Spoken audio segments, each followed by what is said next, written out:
Throughout history, the quest for justice has sometimes led to the creation of incredibly brutal methods of execution. One of the most chilling was gibbeting. Emerging in mid-18th century Europe and Great Britain, gibbeting became a notorious practice following the British Murder Act of 1751. It mandated that executed murderers' bodies would be subjected to either public gibbeting or dissection to deter crime. By 1832, gibbeting had fallen out of favor due to public and press disapproval.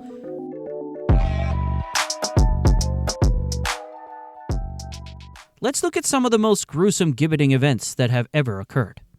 In 1751, the British government passed the Murder Act.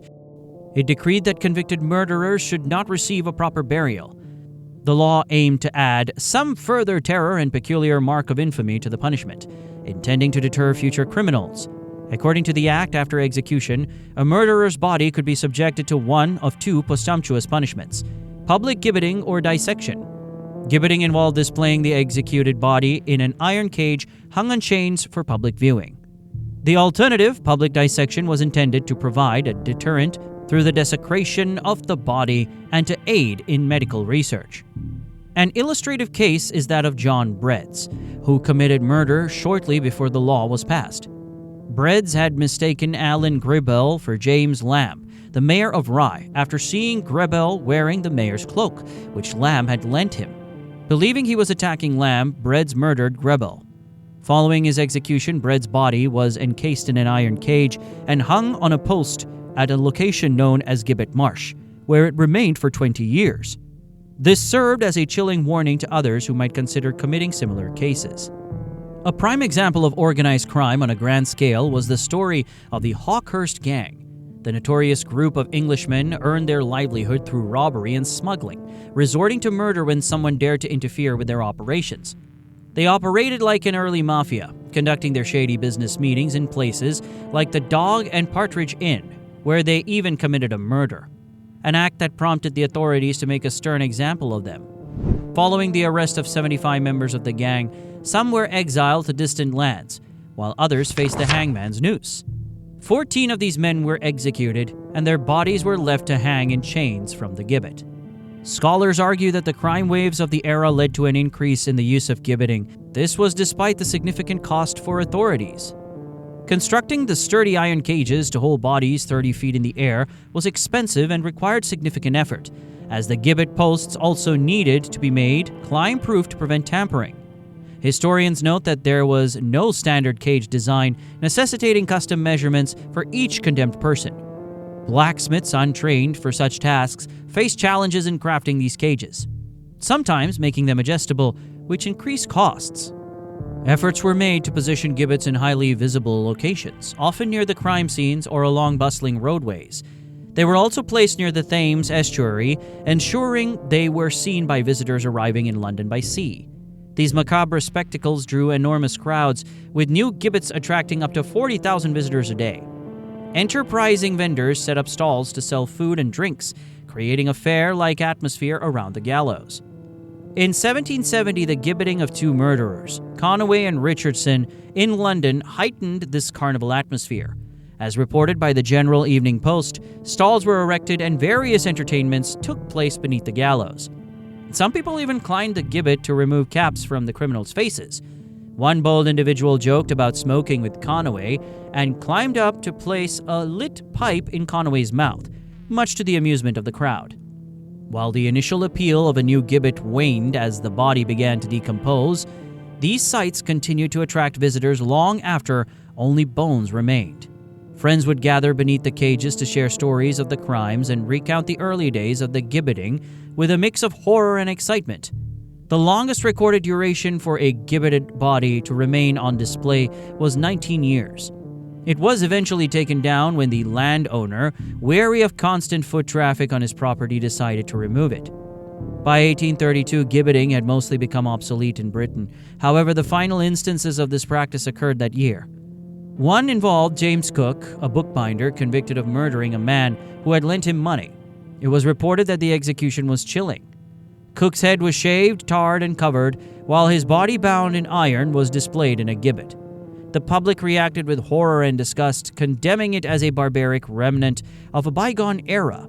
This widespread disapproval contributed to the end of gibbeting as a punishment.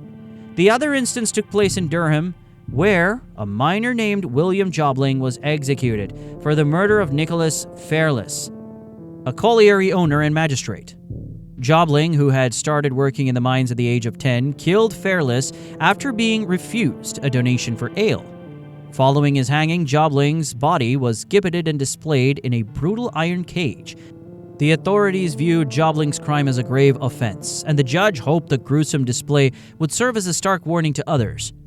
Yet among the poorer communities that sympathized with Jobling, the punishment was seen as excessively harsh. After just a month, Jobling's body mysteriously disappeared from the gibbet, likely taken by supporters who gave him a proper burial, risking severe punishment for their actions. In the end, Jobling was remembered not as a villain, but as a symbol of resistance for those who labored under grim conditions or fought for workers' rights. The gibbeting of these two men, William Jobling and James Cook, was met with both massive public interest and strong disapproval from the press. Both bodies were removed quickly, and the practice was formally abolished 2 years later. Around the world, there have been other instances of gibbeting, primarily in territories conquered by the English.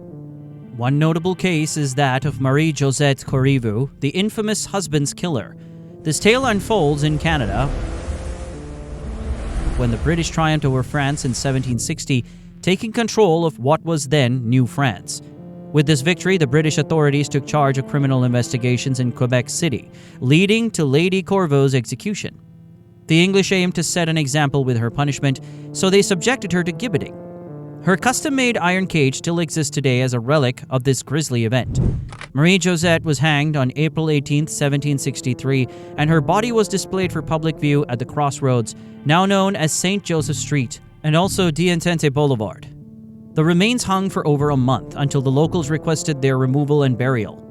In 1851, the gibbet was unearthed from the cemetery and placed in a church cellar, only to be stolen shortly after.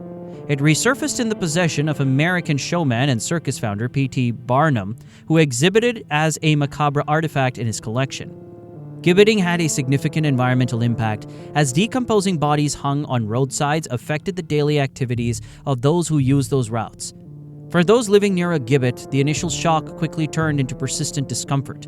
Bodies were left to rot until only skeletons remained, sometimes for years. The stench was nearly unbearable, and the ceaseless creaking and clanging of the gauges added to the unsettling atmosphere. Disposal of the bodies was nearly impossible, as authorities ensured this by hanging the cages from 30-foot-tall posts or reinforcing them with thousands of nails to keep them firmly in place. In Berkshire, the aftermath of gibbeting created a particularly grim scene when Abraham Tull and William Hawkins were displayed in chains. The sight was so distressing for a wealthy local woman, Mrs. Brocas of Beaurepaire, that she leveraged her influence and resources to have the gibbet moved, sparing herself the discomfort of seeing it on her daily carriage rides. For the families of those gibbeted, however, there was no such reprieve. They were condemned to endure the constant reminder of their loss and the shame attached to their loved ones' crimes. The horror of the display intensified as animals fed on the condemned flesh, leaving a grim trail behind. Over time, bits of decomposing remains would fall to the ground, and as the flesh disappeared, bones would sometimes spill out of the cage. This disturbing spectacle was particularly unsettling for those who had to walk past with children, their innocence confronted by the grim reality of the gibbet. Eventually, only larger bones in the skull remained, creating a haunting image that unsettled even the most hardened onlookers. There has been a significant advancement in the criminal justice system, shifting away from fear-based deterrence toward more humane practices that prioritize rehabilitation and respect for human dignity. The decline of gibbeting highlights the evolution of justice towards approaches that balance effectiveness with compassion and public well-being. If you found this video informative and thought-provoking, please give it a thumbs up, subscribe, comment, and share it with others who might benefit from this story.